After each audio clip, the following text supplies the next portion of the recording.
Hello, dumplings. Welcome to Let's Get Ugly, the podcast where we dive deep into the latest beauty, wellness, and lifestyle secrets that aren't always pretty, but always real. We're your co-hosts, Trishna and Disha. The sister duo keeping it 100% authentic, really silly, and sassy all at the same time. Yep, you probably have heard we are super sassy and a touch of silly.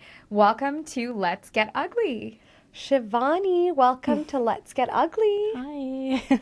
We're so excited to have you here and talk about your journey. You've worked with global beauty brands, walked for top designers, and just made an appearance at Cannes. So today we're going to keep it real simple, real advice, real experience, and how you've cracked into the industry. You have carved out a modeling career across not one, but two continents. And we want to get into what it actually takes to stand out.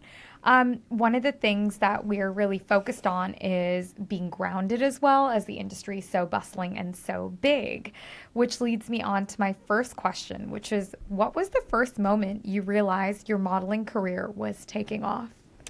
I think for like the longest time, I didn't really know what I was doing. So I was just floating around. I think it would have been probably maybe when I went to India, actually, and I did like Sabyasachi. I did that as like his campaign. And I think at that point I was like, oh, like this could be something. How did that even come about? How did that come about? So I went to India just because I wanted a change of scenery. So I put myself in Mumbai. I signed there because I knew a photographer. So he was like, come. He was kind of telling me for a couple of years to come. And I was like, why would I? Initially, I was like, why would I go to India? You know, if I want to do this in London. But then I just ended up going. And then I did an editorial for a magazine. And that's where I wore a Sabya outfit. And then Sabya actually saw an image and then booked me for his campaign. Wow. Wow, that's so cool. I mean, tell us about India and how that differs from the UK in terms of the modeling industry. It is very different, to be honest. I think initially, like I just said, like when India came about and the person, Rahul, that was telling me to come over, initially I was just like, like I said, why would I go? Like, I didn't really feel the need to go. I didn't really, at that time, because I was so young, I guess I didn't really respect it that much or think, like, there's anything that I can kind of do here. I knew nothing about it, and I just thought, like, maybe I was a bit, like, ignorant. But then when I got there, it just blew my mind. It's insane. There's so much going on. There's such, like, it's such a huge industry, and I just really learned, like, very quickly to respect it, and that there's just so much going on and stuff, you know. It's amazing. I feel like India is one of those places that will always have our hearts, especially Mumbai. We spent a lot of time there in the last 2 years, made great friends, kind of understood a little bit about the industry as well, and it can be so incredibly overstimulating. Yeah. But I do love the fact that it does kind of help you carve out your own space. Yeah. Were there any highlights for you while you were there? I think generally it would probably be around work. So it would be like the things that I've achieved with like shoots and campaigns and things like that. But generally, I think just India as in general is just so addictive. I think anyone that goes there that's not from there, they just want to go back. It has this type of energy there that, like, I'm sure you guys found that too. It just makes you just want to come back all the time. So I think just generally the energy, but then also the friends that I made as well. I made like friends for life. I think there's such like, it's so nested, like everything's so intertwined over there. So yeah. Yeah, the community is something we found incredible there. Like, it was super collaborative and everyone wanted to kind of do everything together and work together. Yeah. And that's something that we've felt is not necessarily the same over here. Yeah. How has that experience been for you over here in comparison to India? I mean, you do kind of, I mean, for me, I have my agency, so that kind of keeps me grounded because obviously I'm seeing the same people over and over again. I've been signed with this agency now for probably around, I think, 6 years. So Wow. That in itself is like grounding. And then I guess you do kind of see the same people over and over if you have a relationship with that brand. So yeah, I guess in a way, but obviously it's not as like, you know, it's not the same as India. India's very compact, I guess, in terms of the industry. I mean, For me, I think that one of the things that always kind of strikes me is it is really difficult being Indian in the industry in Yeah. the UK. Yeah. And I just wanted to know a little bit about your experience with that. How do you feel about it? And were there any like moments where you were like, wow, this is amazing, or equally, wow, this is really not? Yeah, there have been both. So I think because I've been doing it for so long, I've experienced both ends of the spectrum. I think for me, I've been quite fortunate in my career to always be placed as the Indian model for a lot of brands. So when they'll need like one girl from each ethnicity, most of the time they'll just use me as the one that's going to fit the Indian face. So I know that is the case for like certain beauty brands, like, you know, they need to shoot one of each girl. So, you know, that's how I get pitched as an Indian girl now. Initially, when I was with my other agency, they didn't really pitch me as an Indian girl, which was weird. They like changed my name to Ivani. And I think a lot of people thought that I was mixed race, like maybe half like Russian or like European or something, and then half Indian. So I don't know if they were trying to pitch me as like more Brazilian or something, but then this agency now have been amazing at pushing me as an Indian girl. So I guess I have been fortunate, but I know that it's not always the case, because obviously we are still in the UK, you know, so it's tough. There have been a couple of times that I've been on set where yeah, like I've realized just from talking to the other models that I'm getting paid significantly less than the other girls, literally just probably because I'm Indian.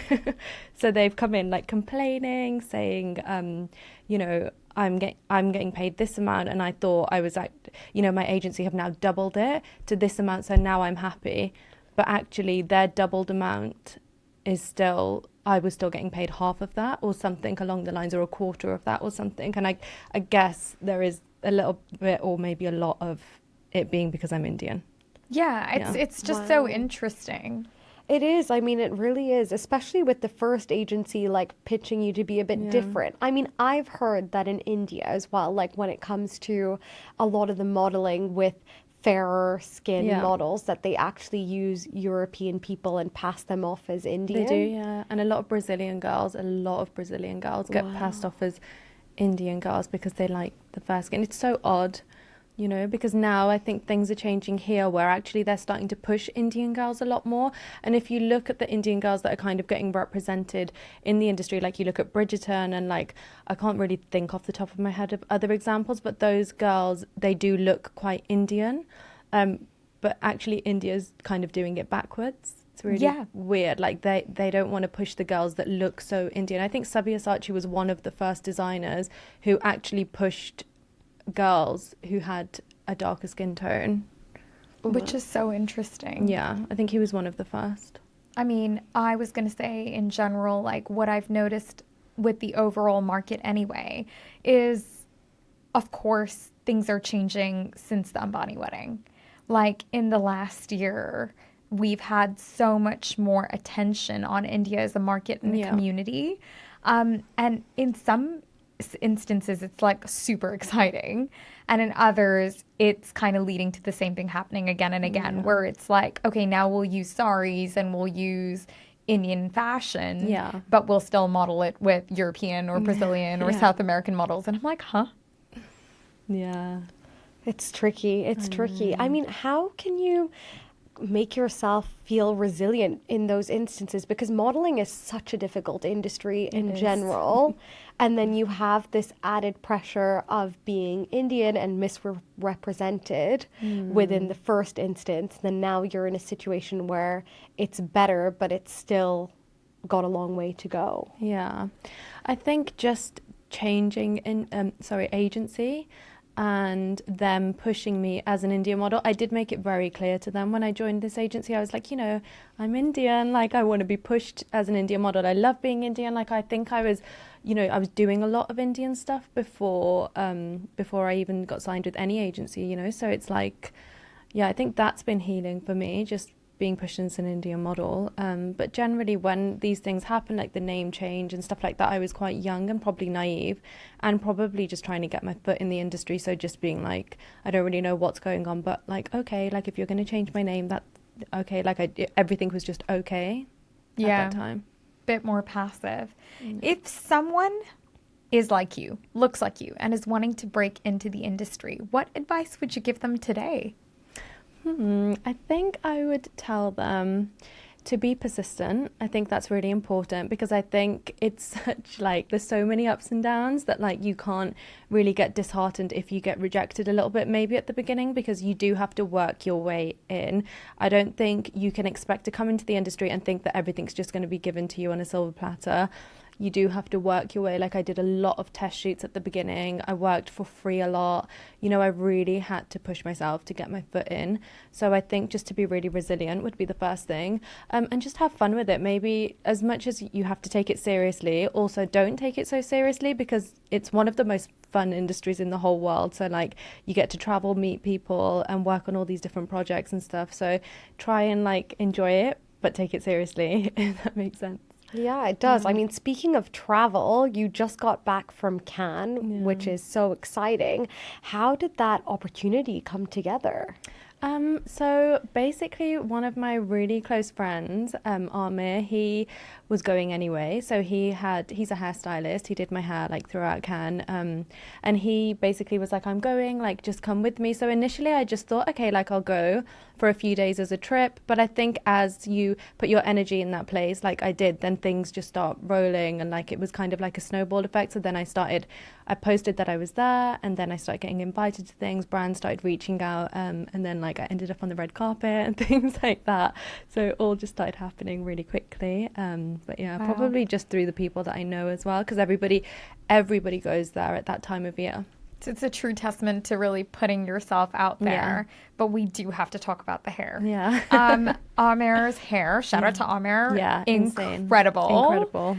Tell us a little bit about the idea of the like inspiration of the look. Like, what was he thinking? What were you guys looking to do? Okay, so oh my god, I'm going to speak for him. I feel like Amir is like such a genius when it comes to hair. Like I just always say to him, do whatever you want to do. He has like a lot of mood boards and stuff like that. I'll occasionally send him things and be like, oh, this was cool. Like, should we try this? But mainly it's just all him, because he's so amazing at doing hair.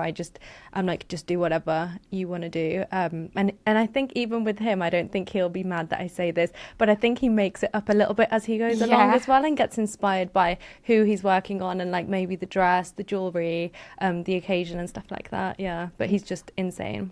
We were obsessed with the flower detail in your hair. And that was something that we literally were like, wow, this is probably one of the best hair looks we saw the entire, week, really. Yeah, I mean, it was insane. Wow. We were just so in awe. Can It I takes tell- some serious skill to do Honestly, that. it's insane, but I need to tell you about like how that even came about. So the flowers in my hair are actually earrings, but I wanted to wear them in my ears. So when we went to put them on, we realized that my jewelry box from home, I must have like closed it on the earrings and they broke. So we didn't have the backs to the earrings, and he was like, before I had to put them in, he was just desperately trying to fix them and they wouldn't fix, and he was like, right, I'm just going to put them in your hair. Oh my gosh. I love And it that. just looked insane the way he did it. He's just, so talented. It was so cool. So versatile as well. I mean, let's talk more about the beauty. What was the red carpet prep like with the kind of makeup in complement with the hair? Because the makeup was super flawless as well. Thank you. I actually did it myself that day, No which was, like way. every single day, every event, I had someone do my makeup. And the one day that I was going on the red carpet where I probably desperately needed a makeup artist, I just had to just quickly do it myself. But I think I probably learned like a few things along the way. Of course. About makeup, yeah. Do tell. Oh, and I don't know. I just feel like this. You just learn so much. Products, like anytime a makeup artist is saying to me, babe, have you tried this? I'm like, don't ask me if I've tried it, because I'm just gonna go home and buy it, and I can't buy any more makeup. So yeah, I'm just constantly like learning about it and stuff. I think I've got like amazing. okay at it over the years. What was your prep? beyond okay. Yeah, I was Beyond gonna say, I was okay. like, okay. I was like, this looks professional level. In Thank real life, we you. can attest to that. Yeah. you. But what was your go-to look and inspiration? Like, were you tried and tested that day, or were you experimental? Like, what was your mindset going into it, and what did you do? I think I just went for what I feel is safe. So I just went for like more of a nude look. I didn't want to overdo it. But then I know from doing shoots that I like it when artists put quite a lot of like liner around my eyes. So like it makes them stand out more, or just, a lot of dark around, and just like buff it out, because that's probably the easiest thing to do. You just draw it on and then buff it out. So I kind of like stuck to that. I know it works, and I think it looks okay. Yeah, it More looked than amazing. okay. Yeah. It was amazing. I mean, what was your go-to product that day, would you say? Let me think. I think the House Labs foundation is so good. I don't know if you guys have tried it. Lady Everyone has Gaga's. said It's that. insane. Yeah. That is like, What makes it so good? I think it's just so fun, like lightweight. So I don't really wear foundation. I like to wear concealer, or I'll wear like a CC cream or something. But with that, it just goes on so effortlessly. I think I used that for the whole week, anytime that I did my makeup. Oh my gosh, Wow. amazing. So good. That's the one thing that you will always have in your bag then for Yeah. these kind of moments. Yeah, for sure. Do you have any tips for people who are going to Cannes for the first time? Like, what did you learn from being there? I think you've got to have a lot of energy because there's just so much going on. So probably like whenever you have time to rest, just rest. And then I don't know, what else would I say? Yeah, energy you need a lot of. We were literally running because we had so much packed in, because obviously before each event or whatever, I wanted to shoot the look. So we had to do that. Then it's like timings, you want the right lighting and everything. But yeah, I think it's just fun, like just to have fun. Everyone's there. You literally walk up and down the boulevard. And if you've traveled and like worked in other countries, you will see probably everyone that you know from all around the world. But yeah, and then I think just to have an open mind, because once you're there, things start coming through. So yeah, that's probably it. I love that you went in good faith. I think that is just the coolest thing. But it's such a testament about today. Like in 2025, you can sometimes just show up and have good faith. Yeah, 100%. definitely. I was going to say, is this where you say that the Kim Kardashian quote? What did she say? No one Nobody likes... wants to work these days. Yeah.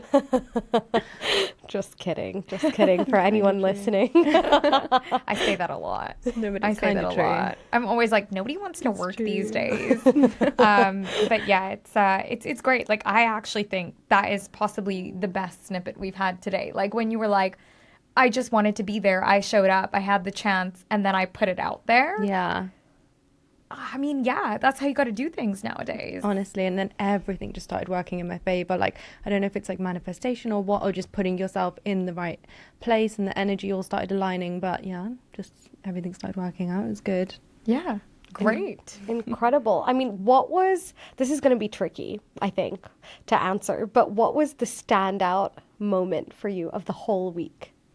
I think probably just before I went on the red carpet, because I had to go on alone, and Arme couldn't come with me, or anyone that I knew, because you have a ticket and then you have to kind of just go on your own. So yeah, probably that, because I was so nervous, guys. Like, I was terrified. I'd never done a red carpet before, and I was like, I just don't know what to expect, or like what's happening. My friends had kind of like spoke me through, like, you have to look over here first, then you look at this camera, then you go up, do a back like shot, and then this will happen, then you'll go up and whatever. And I was just like, oh my God, like it was just all happening at once. So that for me was probably the moment that stood out the most.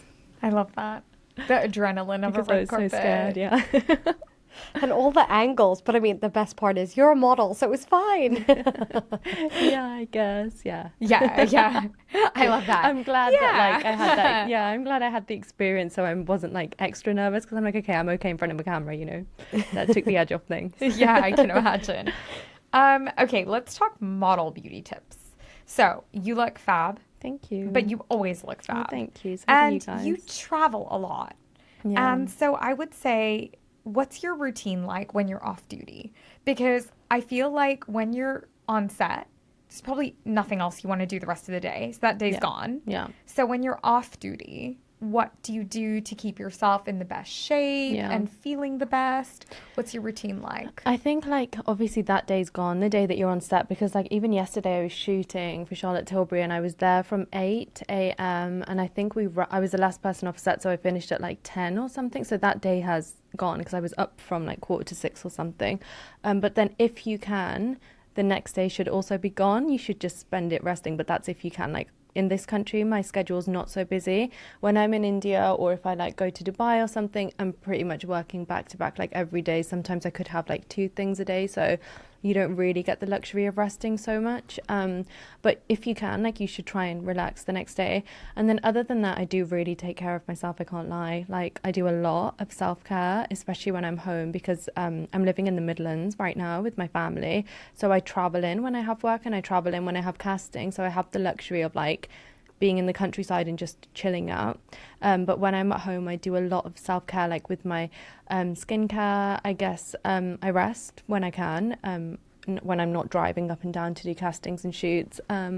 What else? I do Pilates when I can fit that in and when like I feel like I've recovered from the last session, because it's so hard.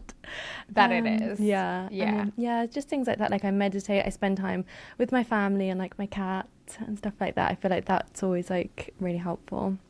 But I do look after myself, my diet and things like that as well. Yeah. Yeah, I mean, it sounds like you have the routine packed down in terms of how to unwind and reset yourself as well. But in terms of your skin and taking care of that, that's hard too, because obviously when you're in set, like the product pile on is probably a lot. Like, what do you do for your skin? I think like removal is really important, because for example yesterday I had the makeup put on and off so many times that they usually, weirdly enough, they actually start backwards. They usually they won't start by doing the before shots. If you're doing a before and after for a brand, they always do that at the end, because they almost want your skin to look more tired. So they want it to have like come on, off, for it to look more, the before shot to look more extreme. So they'll start with the full face, then they'll slowly take it down, add more, take it down, and things get changed and things all the time when you're on set. So I think removal is important. I use an oil-based remover, and I feel like that on a cotton pad is just the most gentle way to take off my makeup. Or I'll use a balm, which, you know, as you rub that in, that turns into a kind of oil consistency. So I think for me personally, that's the thing that's probably saved my skin the most, you know, and just gentle products, I think. What's your best hack to remove mascara? Because I think that's the hardest. Like, how do you get rid of mascara without ending up with panda eyes the next day? Yeah, it's so And also without, like, losing lashes. Yeah. I think what I do is I've always used, I got told this quite a few years ago, there's like a blue bottle of eye makeup remover from Number 7, and it's half micellar water and half a blue oil. I use that on a cotton pad. I just totally drench the cotton pads, 2 of them, and then I just hold it on my eyes for like a good couple of minutes. And then when I take that off, you can literally see the whole makeup look on the cotton pad. And like if you've had like individuals, you can see those, and it takes off waterproof mascara and stuff. So that for me is like my number one thing. That sounds great. Trishna was asking for her friend, aka herself. Myself, yeah. Yeah, I'm the worst. Literally the worst. Like when it comes to taking off makeup, I'm so lazy with it. Oh no. And like I will happily sleep in makeup. Oh, like, really? No. Yeah. And then I'm like, I'll usually never wear mascara because I know. Yeah, it's a pain. Like, even if you use a brown one, people are like, why do you have dirt on your face the next day? And I'm like, I really tried to take it off. By people, you mean me? Yeah, most of the time. I'm like, what's that on your face? Because I'm really good at removing makeup, because I like need my skin to like breathe. Yeah, and, like, for reset. sure. It's so important. It's the most important thing. I know. I've heard. Yeah. I've heard. Okay, so now we have a quick fire section. Okay. Let's do it. And these are beauty wrap-up questions. Okay. So, are you ready? I think so. So, what's one beauty rule you love breaking? I think I've got blush blindness. So probably that. I do too much blush. Way too much blusher. Maybe not right now. I feel like you're looking at me. I know, I'm like, Maybe where? not now, but I've been told that a couple of times. So yeah, I break that rule all the time. We need to tone down on the blusher. Love that. Love If it. you could give your younger self one piece of beauty advice, what would it be? Take off your makeup before you go to sleep. Love that one. That was directed right at you. Younger self, someone in the same room. Not that my Yeah. younger self was wearing makeup, but I would just be like, as you get older, that's probably a good tip. Yeah, yeah, yeah. What's a beauty moment, good or bad, that you'll never forget that you've had on yourself? A beauty moment that I don't know if this is the right answer, but I've had like my makeup done a few times that's not good.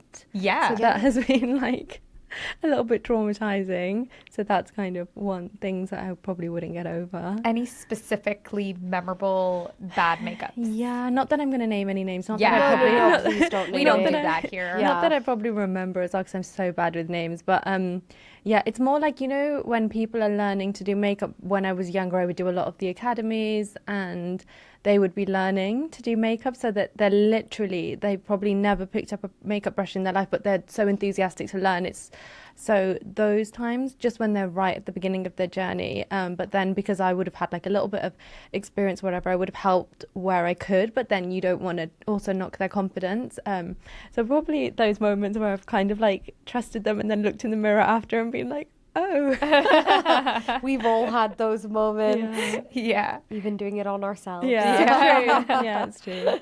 So, as a final segment before we wrap up, we have a little card reading that we do for every That's guest. so sweet. I saw that earlier. I thought, wow. I hope we do it. Yes. So, well, just a little message for you for what's ahead. Is it like an affirmation? Yeah, it can be too. So it's an oracle card deck, but I use it as an affirmation. I just use it all the time as everything.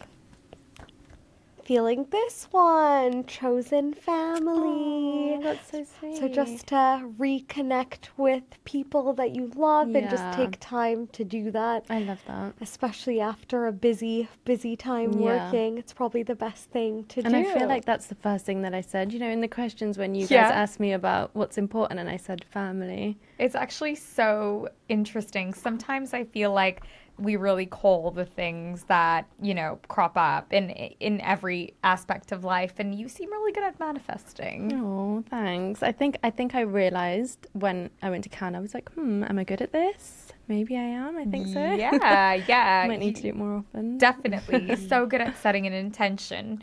But thank you so much for sharing your journey with us Thank today. you for having me. We've absolutely loved having you and getting into these interesting conversations. Yeah, it's been fun. Thanks, guys. Thank you.